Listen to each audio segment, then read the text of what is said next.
All right, this is your brother Issachar coming at you with another lesson. First off, I'm going to give all praises to Yahweh, Bahasham, Yahweh Shai, Bahasham, Rachaa Quadash. Double honors to the apostles of the great millstone, which I learned this truth from.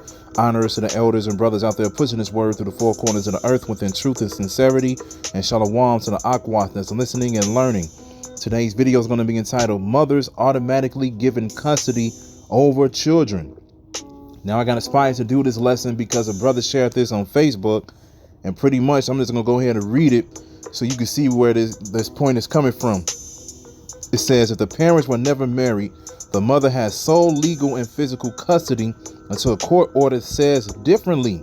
An unmarried father has no legal rights to custody or visitation of the child. Only a legal parent can ask the court for custody or visitation. Now, instantly, when I read this, I was like, this is wicked as hell. I'm like, this is pure evil right here. Because as we all know within the scriptures, the woman and the children belong to the man. Period. Period. It's not the other way around, but this society set it up like that. And this is nothing but prophecy being fulfilled as well. Because the Most High said that he was going to have a woman compass a man. And we're going to get that. But at the end of the day, this is what happens because Esau wanted the Israelite family to be broken up. And he already knew the main way that you do that is if you take the male figure out of the household. If you take the male figure out of the household, the whole family falls. You know, I always like to use this for this analogy or whatever, you know, for the Israelites, because, you know, Judah is the head tribe. And then, you know, I always say if you cut off the head, the whole body falls. You know, but it's the same way that goes for the family when it comes to the man, the woman, and the children. The man is the head of the family. So if you cut off the head, the whole body falls. And that's exactly what we're experiencing to this very day.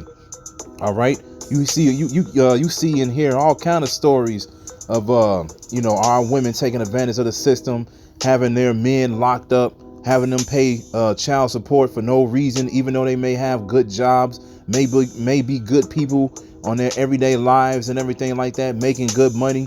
But Eve would take advantage of this system right here to either get more money or to just be selfish, or to just be pure selfish and evil and just want to see their man crumble because they probably had a certain type of hatred towards them, you know. So they'll take advantage of this and just use them and break them down within the spirit. And this is another reason why you have a lot of men out here that's unseemly. You already know what I mean by that. Okay. A lot of them are emotional, so forth and so on, man, because they were raised by their mothers. A mother cannot teach a boy how to become a man. That's the father's job. All right.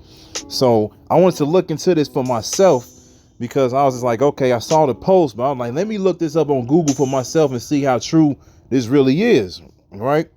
Because it's always good to look up things for yourself. So let's go into it. So I looked it up for myself. I put if the parents were never married, you know, and this is the first thing that popped up.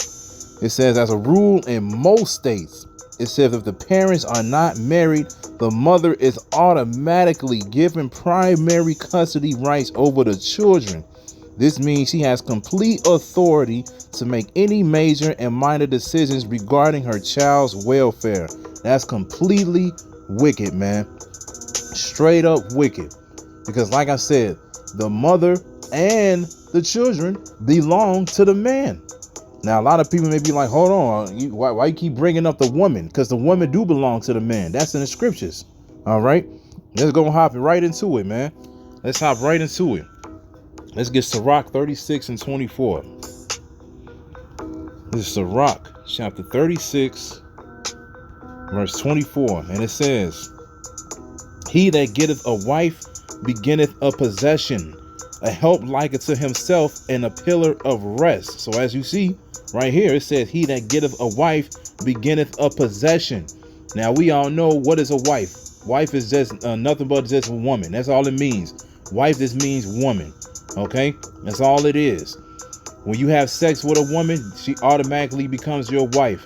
You're not married because you went to the court and you got rings and you signed documents and all of these different things, and now you're legally married through the system. No, as soon as you have sex with a woman, she is your wife. Okay, and technically You know, the only way you can become wife and husband is if that woman was a virgin. Okay, but as we all know, it's very impossible. It's super impossible to find virgins in this society, man, because this is Babylon the great whore, which is full of whores. Okay, but at the end of the day, it says, "He that getteth a wife beginneth a possession." What does that mean, man? A possession. Let's look it up, man. Let's look it up. Because, you know, people out here, like I said, a lot of people get emotional when it comes to this truth. So, possession. All right. It says the act or fact of possessing, the state of being possessed, ownership. And you see how that's highlighted. That's highlighted. Number 3, ownership. Actual holding or occupancy, either with or without rights of ownership, a thing possessed. He packed all his possessions into one trunk. Property or wealth, a territorial dominion of a state. And we ain't got to read the rest of these. Control over oneself, one's mind, domination, actuation, or obsession by feeling, idea, etc. The feeling or idea itself. So at the end of the day, what does it mean to have a? What does possession mean? It means ownership. The man owns that woman. That woman belongs to that man. So if that woman belongs to that man, you got to ask yourself then, what about the children? Okay, what about the children? Let's get 1 Corinthians. Let's get 1 Corinthians 11:3. Okay, and it says, "But I will have you know that the head of every man is Hamashiach Yahushai, and the head of the woman is the man. And the head of Yahushai is the Most High." So this is the order. It's the Most High, then it's Yahushai, then it's the man, then it's the woman. Okay, so who's below the woman? The children. So if the man already is above the woman, and that woman is his possession, what do you think the children are then? That's his children. That's the man's children.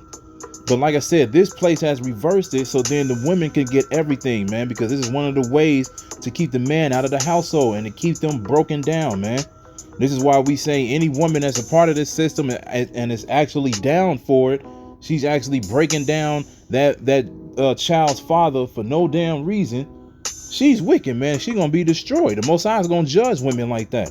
Okay, because like I said, there's a lot of scenarios out here where, you know, men be like, man, she not gonna allow me to see my children. I'm over here making this much money every week. You know, I got a good house, live in a good neighborhood, this and that, so forth and so on. But she not gonna let me do it. She could probably find out that, you know, after they broke up, she found out that he was somebody else, and she probably looked better than her or whatever. See that she treating her better, she'll get jealous, and then she'll use that jealousy against him, using their children. Situations like that, man, it's very well known. But at the end of the day, the man is over the woman. So automatically, like I said, the children belong to the man as well, man. That's what it is. Let's get Isaiah 10:1. This is Isaiah chapter 10, verse 1. And it says, "Woe unto them that decree unrighteous decrees, and that write grievousness which they have prescribed, to turn aside the needy from judgment, and to take away the right from the poor of my people, that widows may be their prey, and that they may rob the fatherless." Okay, so at the end of the day, this is an unrighteous decree. This is a wicked law that Esau came up with. As we just read, they said in most states, this is what happens. The woman is automatically, that means as soon as the baby is born, that baby belongs to the mother. The father can't even say anything. Can't fight back, can't do nothing. They said the only way the father can say something is if they're married. And like I said, this is another way to get the people, because they want to make sure that they get the money off of you, and they want to make sure that they own you. Okay, so now they like, okay, well, if you want any type of say so, you're gonna have to marry that girl. You're gonna have to get on one knee, propose to her, go through the whole ceremony, do this, do that, sign the papers, let us know that you are now legally married and you belong to us. Then you can have some type of say so, until the divorce happens.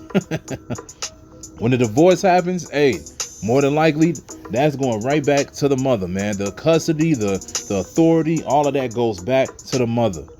And like I said, and that's wicked as hell. Superbly wicked, man. So woe unto them that decree unrighteous decrees. Destruction to you, Esau, for setting up this system, man.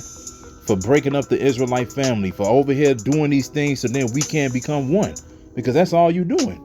And like I said, they doing this because they want to stay in rulership. They already know if the man is out of the household, everybody else falls. You know, and then you have the sons or whatever, they grow up, like I said, emotional and everything like that. They don't really have a full head on their shoulders. They're living rough because the woman's going to teach them to live according to their physical strength instead of their mind majority of the time. Okay, so at the end of the day, hey, woe to you, Esau, for setting this up, because you the one that's making us live like this. And the Most High sees it. The Most High sees it. He's gonna get you for it, man. Let's go to Sirach 25 and 23. This is Sirach chapter 25 verse 23, and it says, a wicked woman abated the courage, making a heavy countenance and a wounded heart.